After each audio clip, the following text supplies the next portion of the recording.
Hello, I am Olympia D, 105.3 RNB, and today we would like to introduce you to Radio One's Community Mental Health Series. It's our initiative for mental and behavioral health in partnership with the Mecklenburg County Alcoholic Beverage and Control Board. This will be a space where you will find hope, resources, and also assistance. Now, for the month of February, our topic will be a very sensitive one. And this month, we're discussing domestic violence and also relationship wellness. And we're going to provide you with some tools to help you navigate your relationships. Plus, we'll get you answers to the most sought after questions as it concerns domestic violence and relationship wellness. And some of our guests for today will be Ms. Leanna Pai. She is the Director of Sexual Trauma Relationship Center and Lake Norman Services for Safe Alliance. And also, later on in the show, we'll be talking to A.W. Burgess. He is the founder of Family Mankind. And right now, we would like to bring out Miss Pai. How are you doing?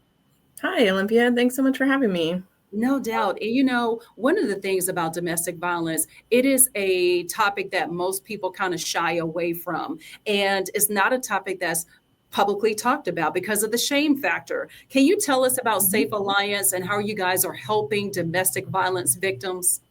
Yeah, absolutely. So, Safe Alliance is a nonprofit organization here in Mecklenburg County, and it's our mission to provide hope and healing to those impacted by domestic violence, sexual assault, and human trafficking. So, we provide emergency housing at our domestic violence shelter. We also provide legal assistance through our Victim Assistance Court program. We have counseling and advocacy, which is kind of like case management at our Sexual Trauma Resource Center and our Survivor Resource Center. We also operate the 24/7 Greater Charlotte Hope Line, where survivors can call in at any time. We're also proud to be the administrative lead of Charlotte Mecklenburg's first Family Justice Center, the Umbrella Center. And at Safe Alliance, we believe that everyone has the right to build a safe and violence-free life for themselves and for their families. Right. And you talk about building that safe environment. How prevalent is domestic violence and how does it impact many families? Yeah, it's definitely all too prevalent. And since it happens inside the home, we really don't hear about it as much, like you were saying. But 1 in 3 women will be impacted by domestic violence or sexual assault in their lifetime. And in 2024, Charlotte Mecklenburg Police Department reported to nearly 38,000 calls for service that was related to domestic violence. And that is a 2.5% increase as compared to their numbers in 2023. Safe Alliance specifically served over 8,000 clients last year, but we know that there are many, many more community members that are experiencing abuse and that could use support. Right. Now, when we talk about domestic violence, a lot of people think that it may only be physical, but there are different levels and there are different types of abuse. Can you explain those to us and give us some examples of that as well? Yeah, that's such a great question. Domestic violence doesn't always look the same, and each situation really does look a lot different. There are certain kind of patterns that you might see, though. So the abusive partner will try to establish or gain power and control through a lot of different methods and a lot of different ways. And it typically cycles and it'll escalate over time. So aside from the physical and sexual violence that we maybe automatically assume is part of domestic violence, there's a lot of different tactics. So isolation is a big one, creating a wedge between you and your friends and family. So you don't have a strong support system. They become the only person that you can lean on. There's a lot of control about who you see and where you go, and oftentimes like minimizing or denying your experience, like making light of the abuse. They might blame you or tell you that it's your fault, and they definitely use intimidation in a lot of ways. So maybe there's not a direct threat, but they might leave their gun on the table during an argument, or they might start hurting your pet or threatening any shared children. Also, a lot of times threatening to have custody taken away from you. So those are some of the other tactics, but emotional abuse is also really common. So that would include name calling, putting down, making you think that you're crazy, or making you feel guilty. really any of those things that are going to start to erode your feeling of self-confidence in yourself. And I would say financial and economic abuse is also a really, really powerful tool for power and control, and can often be the reason why someone stays in an abusive relationship, even once they realize that it's abusive. So that could be, preventing someone from getting or keeping a job. It could be making you ask for money or for like an allowance. But anything where you don't have free access to your family's resources would be considered that like financial or economic abuse. Mm-hmm. Now, sometimes when you're in the heat of the moment, you don't realize, hey, this is an abusive situation. Mm-hmm. Can you talk to us about some of those red flags that maybe you might experience when you first start dating someone that is like, that's a no-no? Can you talk to us about that? Yeah, absolutely. I mean, I would say at the start of new relationships, it's extremely hard to tell if someone will later become abusive. Abusers aren't really like wearing a name tag that says, I'm an abuser, I'm going to do this, right? And a lot of times, abusive people will appear like ideal partners at the beginning stages of an abusive relationship. The signs don't always appear overnight, because a lot of times that abusive person is really trying to establish what a great partner they are, how wonderful they are, to really kind of establish a foundation of sorts for them to pull off of.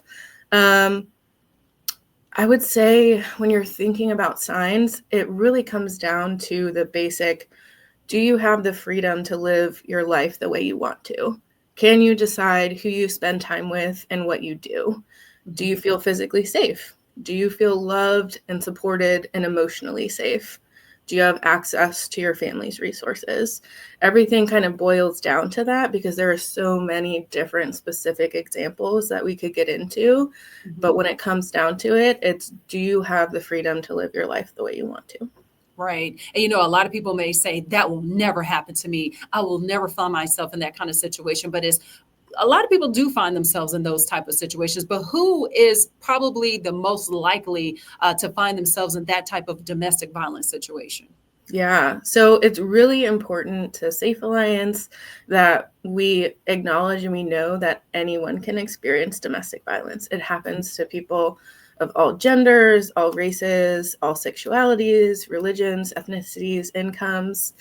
I will say that statistically, that women ages 18 to 34 are generally going to experience the highest rate of domestic violence, but we know that this can happen in any sort of situation. Right. And, often victims of DV, they have to develop a safety plan. Can you break down what is a safety plan? And just in case someone finds themselves in a situation or in a relationship where they have to just go. Yeah, absolutely. So when we're thinking about it kind of philosophically, a safety plan is that bridge between the fear and the freedom. So we're offering survivors a clear path forward in moments of crisis and maybe beyond that. In actuality and logistics, a safety plan is something that's personalized to you. It's actionable strategies that are designed to lower certain risks of harm. So any sort of plan, just like every sort of situation, is going to be a lot different. But you want to make sure that your plan answers a few key questions. So the questions that you would ask yourself would be, where can I go to stay safe? Like, where can you physically go that will be physically safe? Who can I call for help? Whether that's a friend, a family, someone that you trust. What important items should I discreetly pack? So that could be your driver's license or your social security card or things like that. When is the safest time to leave? That's going to be different for everyone. Trying to figure out, when can I leave that's going to cause the least amount of risk for me when I'm actually ready. But then also, how can you stay safe until you're ready to leave? These questions might seem simple, but they're in actuality really complicated, and they hold the power to help survivors think through their next steps clearly, especially during a time when they're really fearful and overwhelmed. I would say that our Greater Charlotte Hope Line can walk someone through creating one of these personalized safety plans. And In fact, Safe Alliance last year created over 14,000 safety plans, and each was completely unique as the survivor and the situation that it was designed for. Right. Now, we talk about the safety plans. Sometimes victims of domestic violence, you have to leave in a hurry. Can you talk Mhm. to our listeners about that go bag in the moment? You already have Mhm. everything ready to go. You can get out the door. Can you talk to the Mhm. listeners about the go bag? Mhm. Generally, if you're going to make a go bag, my number one suggestion is to make sure you're keeping it in a place that's not going to cause suspicion, right? If you pack a go bag and your abusive partner sees that and thinks that that's unusual, that could be a way that you're actually putting yourself at greater risk. So make sure that you've found a place to put the go bag that, one, will always be accessible to you, but two, isn't necessarily going to put you in further harm if someone were to find it. Right. I would also say the things that you want to think about in your go bag are any legal documents, of course. So identification, driver's license, any of those important documents that you need if you're able to get those, any sort of money that you have, whether that's cash or cards, generally something that's not connected to the abuser. That'll be an independent source of income. And you kind of do also, I encourage people to think about what comfort items you want. Is there like a sweatshirt that's really going to like help you feel safe and comfortable? Is there, a couple of things that you just wouldn't want to leave home without? And also consider about, do you have children that might need to be coming with you? And what is the plan for them? And do they have what they need as well? Well, definitely. Now, this one is a very tricky question right here. What should you do if you think a friend or even a neighbor is being abused? How can we help? Yeah. Yeah, that one can be really hard because, again, like you said, we don't talk about this very much and people don't know how to bring it up. So I would say gently bring up your concerns in a moment of calm, right? So when your friend or your neighbor is stressed out, maybe not the greatest time to bring that up to them. They won't be able to think clearly or understand. They might not understand where you're coming from to try to be helpful. But I would say gently bring up your concerns in a moment of calm. Listen, but don't force them to talk about things that they're not uncomfortable, right? Reminding them that this isn't their fault and that you're there for them no matter what, whenever they are ready to reach out for support, is super helpful. Like I mentioned, abusers worked really hard to isolate their partners. So your friend or your neighbor knowing that you believe them and you're going to be there for them, those are like the main ways that you can be helpful. And that is really powerful to just know someone is there. And studies have shown that domestic violence victims sometimes stay with their abuser or even Mhm. leave and then go back to their abuser. Why do you think that happens? Well, yeah. So, like on average, it takes about 7 attempts before a survivor will leave an abusive relationship for good.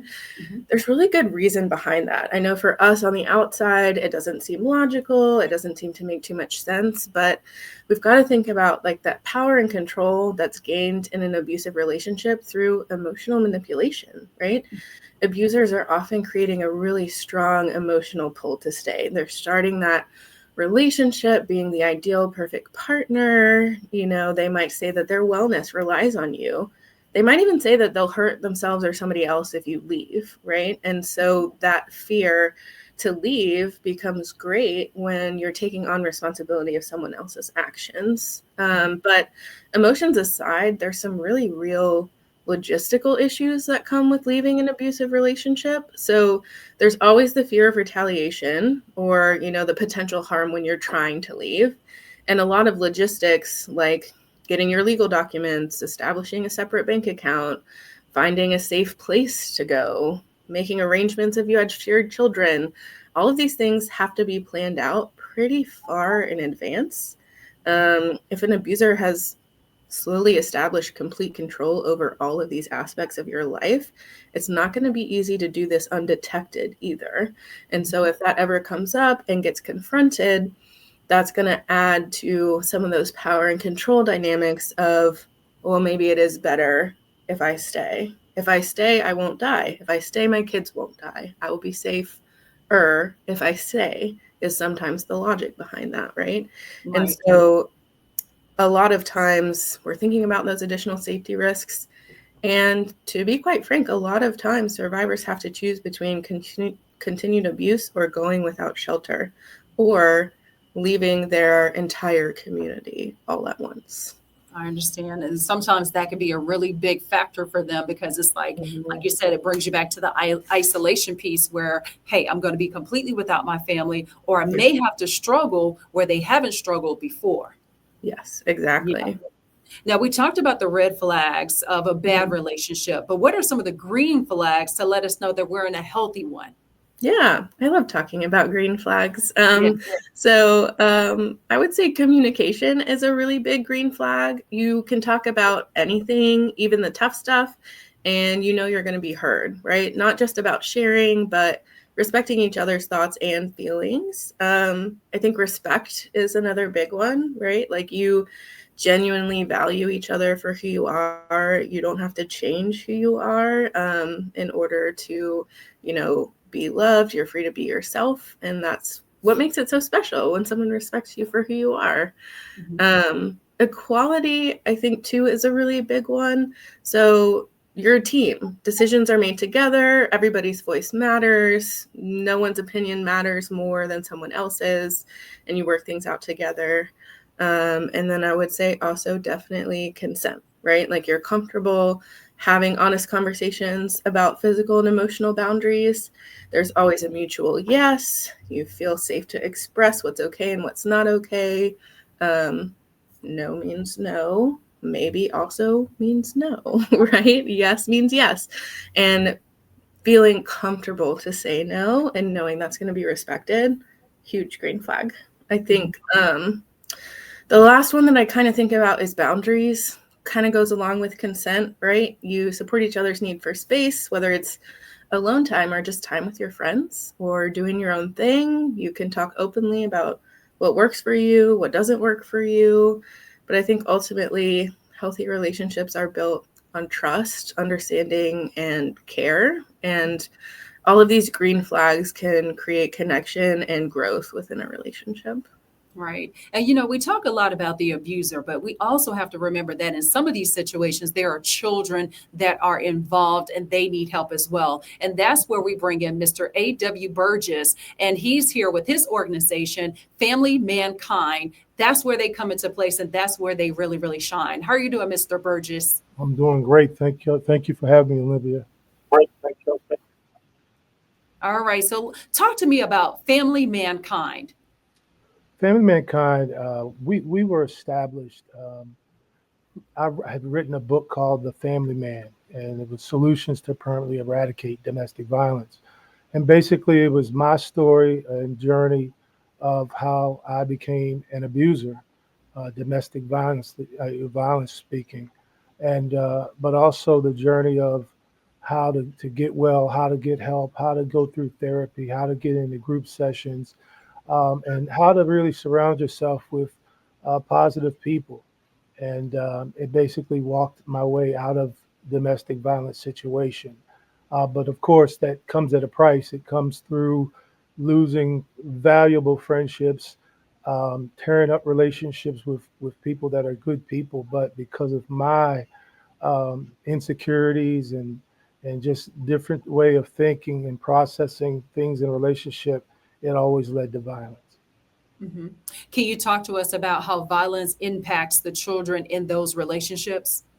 It's significant because when children are exposed to violence of any sort, but especially domestic violence, they too become at a greater risk of becoming an abuser or becoming a victim and accepting the abuse, especially when they see a loved one, their mother, um, not leave, not call the police, not do anything except take the abuse. And so from a child perspective, oftentimes they blame themselves, or they go to school and become bullies or become victims of bullying. So it's a great impact. It leads to drug use. It leads to alcohol abuse in with children speaking.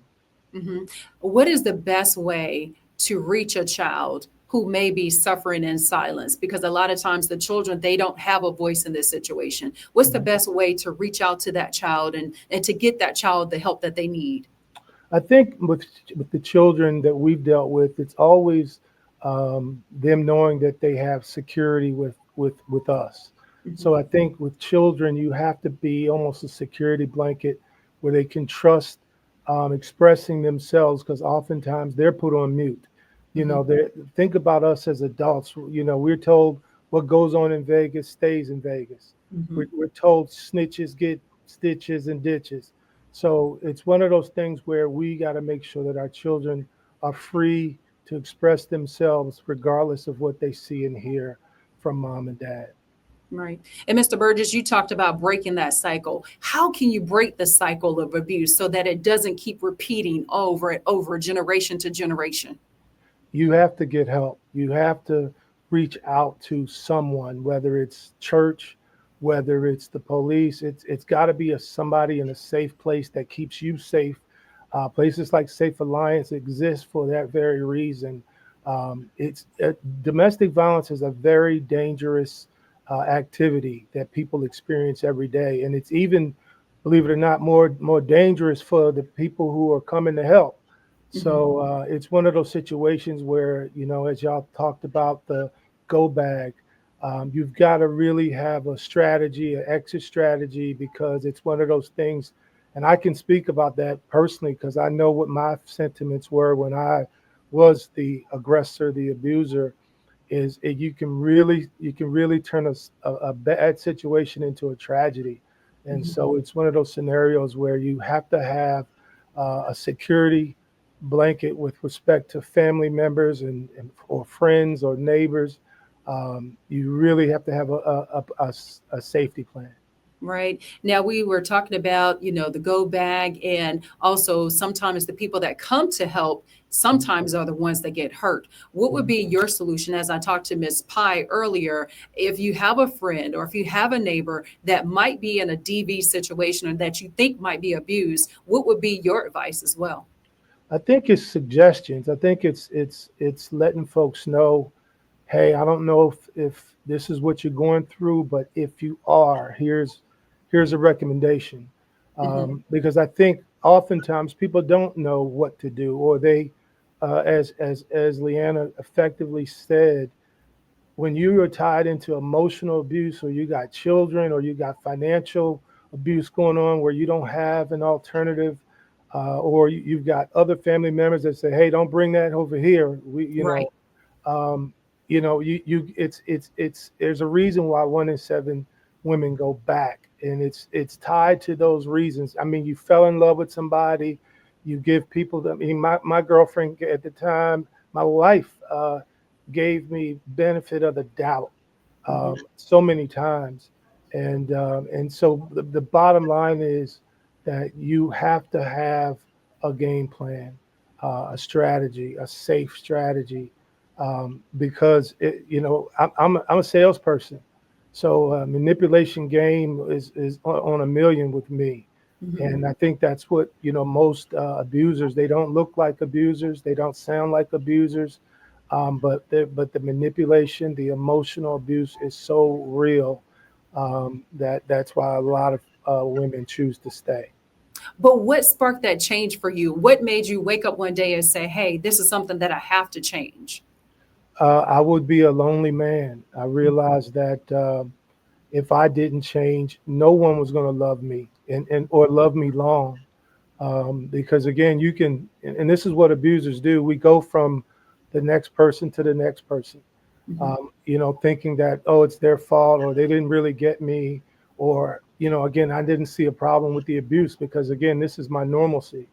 And so that was the why. Is I figured that if I could be a linchpin as far as being able to change the thought process in mostly men. Now I deal with women as well, a lot of LGBTQ community people as well.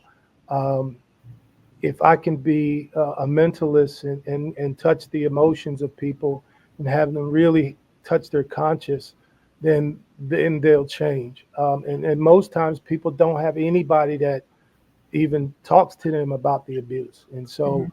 we give folks an outlet, allowing them to express what makes them tick. And then obviously, being a man enough to say, well, if I can change, you can change, but here's what you got to do. And Mhm. I think a lot of people, when they know that there's an example or examples of people who are just like them or worse, um, they can really believe in the change. And I think that that's my why is to make sure that victims, or don't, survivors, I should say, don't have to have this continuous abuse for the rest of their life. Because I know women who have been abused their entire life. Mhm. It's extremely sad that couldn't get the help that they needed. Right. And there are going to be a lot of people that's going to see this recording. I want to know for a man that's out there that may be an abuser, or a woman, because we do have some female Mhm. abusers as well. What do you want them to know? What is that little nugget that you can give them right now that could potentially change their life and make them want to just, just do right? I would say legacy. I would say that if this is how you wish to be remembered, as a human being on this planet, Mhm. that you have destroyed lives, you destroyed your own life. You really need to contact, whether it's Family Mankind or other organizations, church. You really need to get the help that is going to benefit you as a human being, and as a family member, as a friend. I realized I destroyed some incredible friendships with women, um, and tainted my relationship with my wife. I mean, I've been married 30 years, but I know that that has played into our relationship, Mhm. and even with my kids. And I don't want that to be my legacy. I don't want my friends and others who are experiencing domestic violence to have that become their legacy, because I tell you, it's a terrible thing to have your wife or your children know that you're an abuser. Right. And Ms. Pai, I want to come back to you really quick because, again, there are going to be some victims out there that are going to see this. What advice would you give them? What type of resource could you give them as well to help them if they are in that particular situation? Mhm. I would say the main thing for victims is not to be afraid to reach out for help, even if all you want is more information or someone to talk to. Our Greater Charlotte Hope Line is a fantastic resource. It can just be a starting point. It doesn't have to be um, immediate or anything. It takes time, like we've been saying, to figure out how to move forward. And so you can call the Greater Charlotte Hope Line. It's 980-771-HOPE, which is 980-771-4673. That's Mhm. available 24/7 for you to call. And if it's a friend or a neighbor, I would say, like Mr. Burgess was saying, sometimes people don't even realize because they've grown up in this, right? And I don't think that anyone, in my experience anyways, no one has ever been offended by someone expressing that they care for them and they just want to look out for them and make sure that they're okay. And so I would encourage victims and also people who are concerned that someone might be affected by this, that it's okay to talk about it. It's okay to check in on each other and show each other that you care. Awesome. You guys have given some very good information today. And I thank you guys for being so candid and also so open to share your story and to share your resources. And again, I think it's a great platform. Do you guys have any parting words, Mr. Burgess? I would say, to those families, individuals who are experiencing domestic violence, reach out, to us at Family Mankind, or reach out to Safe Alliance. There's no shame in getting help. There's no shame in, basically bowing down to what you can't beat. And I'll be the first to tell you, I just always used to tell my girlfriend, I'll change, but with no help, how do you change? And so, we're here, just like Safe Alliance. We're here to help. We're here to not judge people. Like I said, I've experienced it on both sides, and I want to make sure that people have outlets. You know, we help the survivors, we help the children, we help obviously the abusers, but we want to make sure that people know that there is organizations out there that truly do have their best interests, and that their mental wellness changes for the better. You know, your legacy is really riding on it. All right. And Ms. Pai, any parting words? Oh, Mr. Burgess said it so well, I think. It's just that there is no shame in reaching out for help. We all go through struggles. We all go through hard times. And I think this exact same sentiments apply. If there are plenty of organizations, Safe Alliance and Mr. Burgess' organization included, that are here to help without judgment, that are available and accessible and confidential. Definitely. All right. This concludes our community mental health series. I just want to say thank you to both of you for being here today. Thank you for having me. All Thank right. you so much. Definitely. And we will continue on with our initiative for mental and behavioral health in partnership with Mecklenburg County Alcoholic Beverage and Control Board. I am Olympia D, 105.3 R&B. Make sure you continue to follow us on Facebook, Instagram, and TikTok on all social media platforms. And again, thank you for joining us and have a good day. Indeed.